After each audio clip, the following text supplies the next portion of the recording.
damos la bienvenida aquí en Esferas de Poder al ex juez del Tribunal Constitucional, el doctor Yotin Curi David. Muchísimas gracias por el honor. Muchas gracias, Federico, por estar nuevamente aquí en tu programa. Siempre es un placer estar contigo. Fíjese, doctor, con usted que es un jurisconsulto, un académico, pienso que no podemos desaprovechar el tiempo para tratar temas fundamentales en términos institucionales y normativos en el país.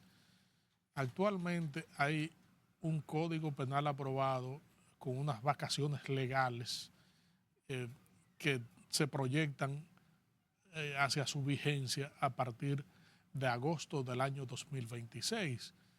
El contenido del código, algunas figuras jurídicas han sido objeto controversiales en las últimas horas, en los últimos días, y se habla de un ajuste a esas figuras que muchas pueden ser consideradas como excesivas, otras que necesitan un necesario refuerzo. En términos generales, ¿cómo usted evalúa esta norma que va a sustituir a un código vetusto, un código que necesita un proceso de actualización y refrescar las figuras y actualizarlas? Sí, es cierto, Federico. Nuestro Código Penal es un código muy antiguo. Lo que pasa es que recuerda que nosotros asumimos originalmente los códigos franceses, tanto en materia civil como en materia penal. Se modificó el código, ya hace más de 20 años, el Código de Procedimiento Penal. Y tenemos ahí un modelo iberoamericano que no se aviene con el código actual, el código penal nuestro, que es un código bien envejecido, reitero, de raíz francesa. Ahora, obviamente, tenemos un nuevo código ya aprobado que tiene aspectos positivos y otros que no son positivos, porque hay que verlo en contexto. Cuando se produjo el debate y se aprobó, yo estaba fuera del país, pero seguía por los medios las discusiones. Yo creo que tiene cosas buenas. Por ejemplo, tiene nuevos tipos penales, como lo es la corrupción per se, como delito. O sea, ya no hay que recurrir a los elementos constitutivos de la estafa, del abuso de confianza, del robo, de la prevaricación, por ejemplo. Hay nuevos tipos penales, como lo es la corrupción, que sabemos que es el cáncer de la democracia. Está el tema del sicariato, de la estafa piramidal. Tú sabes que en la estafa piramidal hay varias personas interpuestas siempre. Entonces, ¿cómo tú lograbas, bajo el actual código, encadenar de los últimos en la fila con el que estaba primero, en la cúspide de la pirámide? O sea, todo eso está perfectamente tipificado. El ciberbullying, delitos tecnológicos, delitos económicos, en fin. En ese aspecto yo lo veo muy atinado. Claro, hay otros. Por ejemplo, eso de aumentar las penas hasta 60 años. Está demostrado, Federico, que ese incremento de las penas en los países donde se implementa no reduce la criminalidad. Eso está científicamente, socialmente comprobado. Y menos en un país como el nuestro, con una deficiencia institucional tan grande que se manifiesta no solamente en la justicia, sino absolutamente en todo, en toda la administración pública. Entonces, dan pocos márgenes de discrecionalidad a los jueces para jugar, por ejemplo, con el margen el margen sí de la pena, sí, de 2 a 5, de 3 a 10, no, son tantos años. Hay muy poca discrecionalidad que siempre es necesaria en materia represiva por los elementos de las atenuantes, tú sabes, y las circunstancias en que se produce cada caso. Ahí yo creo que hay que observar bien el código. Hay otros aspectos que no me gustan, por ejemplo, eso de violación, por ejemplo, entre marido y mujer. Cuando yo estudié en la universidad, lo primero que nos decían los profesores en materia penal es que no hay violación entre marido y mujer. No hay robo entre esposos, ni robo entre padre e hijo. O sea, son criterios muy bien afianzados y muy correctos. Ahora venir a introducir un elemento de perturbación en la familia dominicana, admitiendo la posibilidad de que un marido viole a su mujer. Eso es algo muy delicado. Muy delicado porque bastaría un problema conyugal de cualquier otra naturaleza y la mujer decir, mi marido me violó, ejerció presión psicológica, opresión, maltrato verbal, maltrato físico y me sometió. Eso no es posible porque entre marido y mujer hay un deber de cohabitación, cohabitación. O sea, no hay violación. Eso yo he visto a algunos colegas decir que violación es violación. No, no, no, no, no. Técnicamente no es así, eso no es verdad. Ese es un punto muy delicado que va a traer muchos problemas en una sociedad como esta, reitero, con débiles mecanismos de investigación y una frágil institucionalidad. Eso es inadmisible. Esto de que las señas, amenazas por señas, Las señales, los ademanes. los ademanes, Sí, por ejemplo, si yo te hago así sí, esa, o así, que son expresiones propias propias del folclore, del folclore. Sí, o te miro mal, sí, ya tú lo puedes interpretar como una amenaza. sí. Me miró mal, y como tenemos un problema, eso constituye una amenaza de muerte. O sea, vamos a llenar los tribunales con ese tipo de frivolidades, Federico. Eso no tiene sentido. Esas son cosas que hay que revisar. En fin, hay múltiples aspectos en ese código que hay que seguirlo sometiendo a discusión. Para eso se dio este periodo de vacatio legis, que de un año es para perfeccionarlo y discutirlo. Yo hubiese preferido, para serte sincero, que nos mantuviésemos siempre en la línea de la legislación francesa, porque no cabe duda de que el genio francés le ha impreso grandes contribuciones al derecho romano germánico, que es de vieja tradición y muy sabio. Nosotros ahora estamos abandonando nuestra tradición jurídica francesa para embarcarnos con unos nuevos códigos iberoamericanos, que es una mezcla, una copia de otras de diversas legislaciones, y la estamos importando hacia acá. ¿Será bueno o no? Ya eso lo veremos con el tiempo, pero yo era partidario de que conserváramos la tradición jurídica francesa, que se ha ido perdiendo desgraciadamente. Pero volviendo al código, tiene aspectos positivos, reitero, otros no, así que recuerde ahora, yo los anoté, lo tengo todo anotado en una hoja, no se vea que íbamos a hablar de eso, pero así de los que recuerdo, esos serían así los puntos más importantes, pero hay otros que ahora no me vienen a la memoria, pero definitivamente el código se presta a muchas subjetividades e introduce elementos de perturbación innecesarios y va a atiborrar a los tribunales de querellas por amenazas, de violaciones entre maridos o entre convivientes. Eso no es bueno, porque fíjate que con esta ley que tenemos, esta ley de violencia de género, tú no te imaginas los abusos que se han cometido y los que yo he visto como abogado, tanto en casos que he manejado como en otros casos, donde la mujer, por despecho, tú sabes que las mujeres normalmente son muy emocionales, cuando hay divorcios, cuando hay ruptura de la unión, suelen entonces tergiversar y siempre buscan elementos de violencia psíquica, violencia psicológica o violencia moral o violencia física y por quítame esta paja. Hay mucha gente presa por eso. Y si a eso le sumamos ahora violación entre marido y mujer, imagínate tú todas las cosas que se van a ver aquí. Entonces yo creo que Es una especie de trampa a nivel legal, introducir estas figuras que pueden generar van a mayor traer volumen muchos litigioso. sinsabores en la sociedad dominicana, reitero, que no debemos estar asumiendo con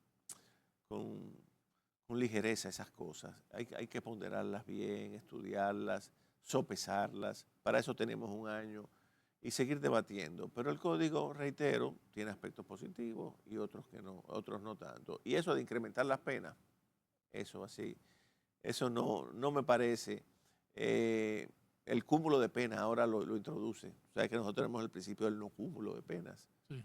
Ahora tenemos el cúmulo de penas. Por ejemplo, una persona que se ha condenado a 100 años de prisión, que tenga, por ejemplo, 30 o 40 años, es cadena perpetua.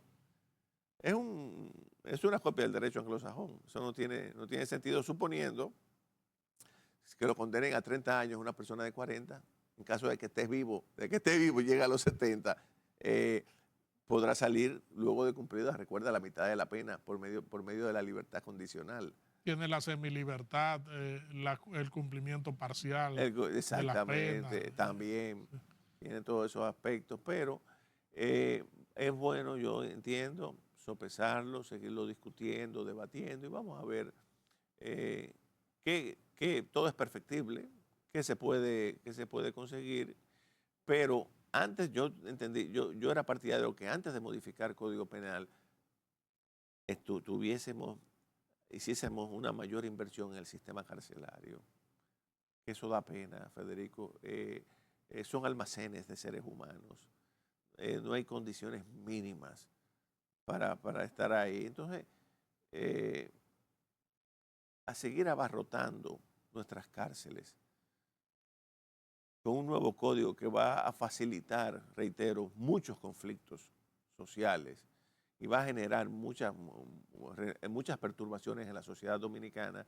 Yo entendía que lo más adecuado era también hacer una mayor inversión en las cárceles, en el sistema penitenciario, y ir resolviendo a la par todas esas cosas, porque reitero, el sistema carcelario nuestro es una auténtica vergüenza, salvo muy limitadas excepciones, donde hay, tú sabes, reclusos de primera, de segunda, de tercera, y aquí tenemos que hacer una gran inversión en ese sentido. Regresamos en breve con esta interesantísima comparecencia con el doctor Yotin Curi David, ex juez del Tribunal Constitucional. Entiende que lo que produce riqueza no es el trabajo, sino el capital. Cuando en realidad es una combinación de capital y trabajo, de ambas cosas. Pero se quiere desplazar el centro de gravedad, el aspecto social, y ahí caemos con el tema de la cesantía.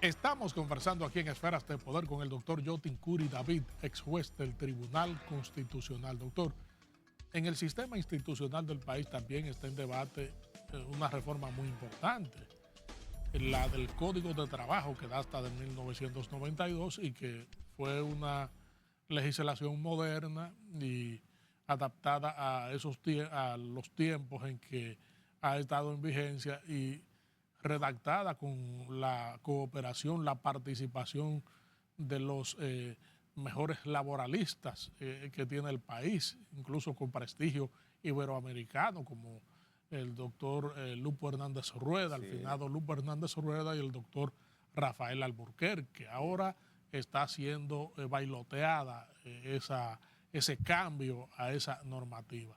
¿Cómo usted ve todo el asunto? Porque todavía se sigue en discusión, por ejemplo, con temas como la cesantía. Sí, mira, totalmente de acuerdo. El código laboral nuestro, que era del 92, el 94, no recuerdo, como tú bien has señalado, donde estuvo Lupo Hernández Rueda, magnífico laboralista, Rafael Alburquerque y otros más, se adelantaron a la Constitución del 2010. ¿Por qué? Porque fue un código con un eminente acento social, es decir, defender al trabajador, la parte más débil en la relación contractual. Muchos de los principios del Código de Trabajo se avienen perfectamente con la cláusula del Estado social y democrático de derecho que adoptamos con la Constitución del 2010. Yo hice un análisis comparativo en mi tesis doctoral sobre constitución económica, Federico, y vi cómo todos los aspectos del código, si hubo un código que se adelantó a esa constitución, fue el código de trabajo. Todos los principios se avienen perfectamente con artículos de la constitución. Los principios que tiene el código de trabajo, todos. Yo hice una relación esquemática bien en una tabla, que ahora no la podemos obviamente agotar en este programa por razones de tiempo. Pero volviendo a tu pregunta, ¿qué sucede? Que lo que genera riqueza, al menos en términos teóricos, es el trabajo. Ahora, la nueva clase empresarial dominicana, al igual que la de otras latitudes, de otros países, entiende que lo que produce riqueza no es el trabajo, sino el capital. Cuando en realidad es una combinación de capital y trabajo, de ambas cosas. Pero se quiere desplazar el centro de gravedad, el aspecto social, y ahí caemos con el tema de la cesantía. La cesantía quiere ser sustituida por un seguro de desempleo. ¿Sabes que la cesantía es eventual? Eventual. Entonces tú eliminar la cesantía para sustituirla por un seguro de desempleo es tú sacar dinero del bolsillo del trabajador y colocarlo en el del empleador. Y eso socialmente ni es bien visto, ni es admisible. ¿Por qué? Porque los derechos sociales son progresivos, deben ir a aumento, no regresivos. Entonces, ¿qué ocurre? Que los empresarios nuestros quieren hacer que retrocedan y eso no es posible, eso es antihistórico. Con ese tema de la cesantía es muy delicado y yo diría que eso podría afectar, si se toca, que yo espero que no, incluso la misma gobernabilidad en la República Dominicana. Eso es muy delicado ese tema, pero aquí se está jugando con fuego. Sabemos que tenemos una clase empresarial que quiere ganárselo todo, no tiene que ver con nada, solamente sus intereses, es lo único que le importa, no les duele la suerte del país, quieren, por eso son partidarios de que se importe mano de obra del vecino país para no pagar seguridad social, para tenerlos ahí en condiciones mínimas de semiesclavitud. Eso es lo que quieren. ¿Cómo ellos ven? Ah, magnífica que se haga una fusión, porque en lugar de 10 millones de consumidores vamos a tener 20 millones de consumidores. Así que lo ven, ¿eh? No ven el aspecto social, las implicaciones económicas, las implicaciones sobre el tema de la nacionalidad, nuestra soberanía. No, eso pasa a un segundo grado, a un segundo plano, incluso irrelevante para ellos. Lo que importa es crear condiciones para ganar cada vez más dinero. ¿Cómo? Importando trabajadores. Y entonces ponen al trabajador dominicano en una situación muy difícil, amenazándolo cada cierto tiempo con eliminar o mutilar la cesantía. Y eso no es posible. Hay un principio básico en materia que se aviene perfectamente con la cláusula del Estado Social y Democrático de Derecho, es que los derechos sociales y el derecho al trabajo es uno, el principal, siempre son progresivos. Pero aquí no quieren entender eso. De manera que es muy delicado seguir insistiendo porque eso puede generar disturbios, óyeme bien, socioeconómicos en la República Dominicana. Claro, los empresarios no se están dando cuenta de eso porque solamente están enfocados en ganar más dinero, en tener... Por eso es que quieren trabajadores haitianos e incluso tienen a veces doble nómina, como sucede en muchos hoteles, una nómina para el hotel y otra para las villas. Y se están emitiendo desde el año pasado, Federico, carnets que están ahí en las redes sociales. Carnets que con el escudo dominicano, que no se sabe quién los hace y que se están usando en el este, y donde hay cantidad de ilegales haitianos. Por eso el barrio este, ¿cómo se llama? Donde se hizo la marcha. Mata mosquito. Mata mosquito. Yo estuve ahí en la marcha.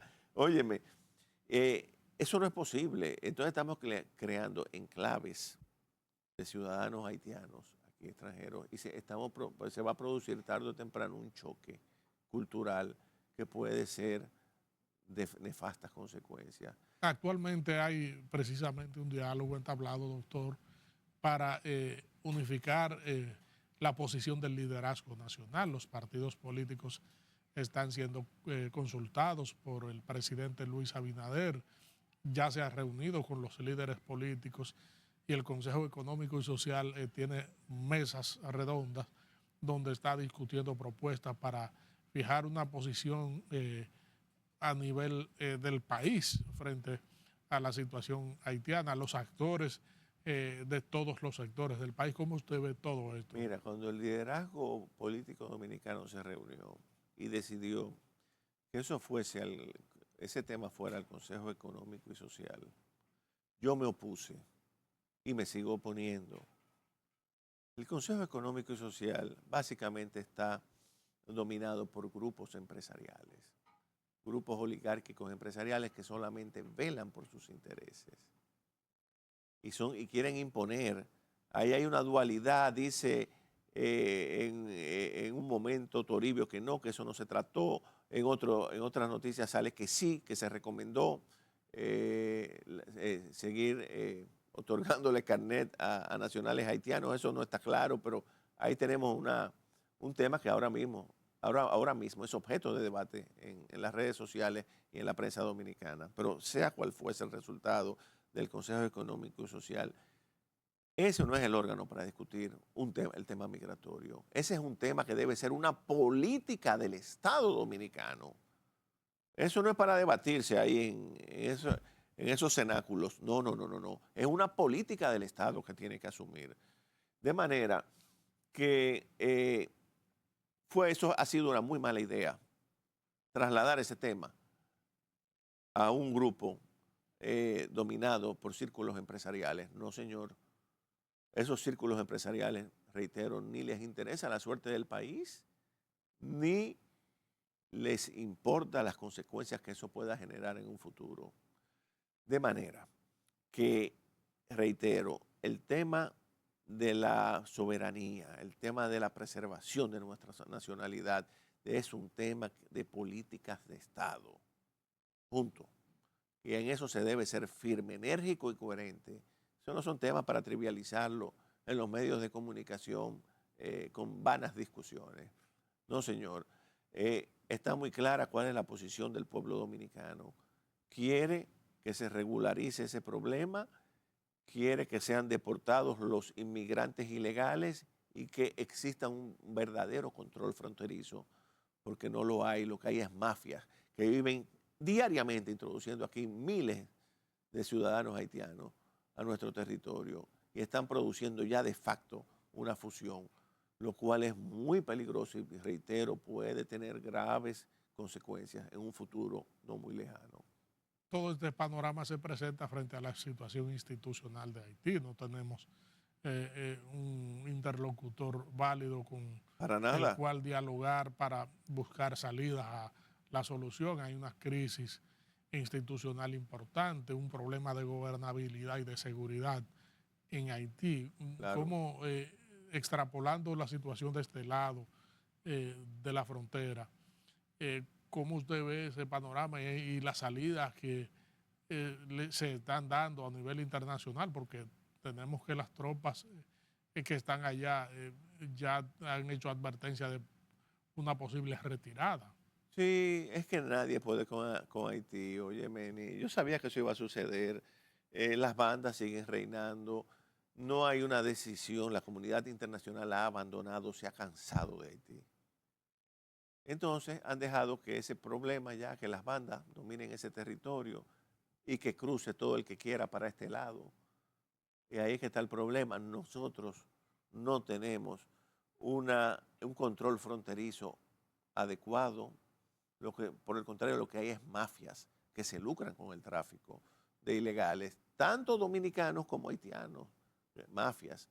Y eso hay que desmantelarlo, pero para eso se requiere una férrea voluntad política y determinación y coraje.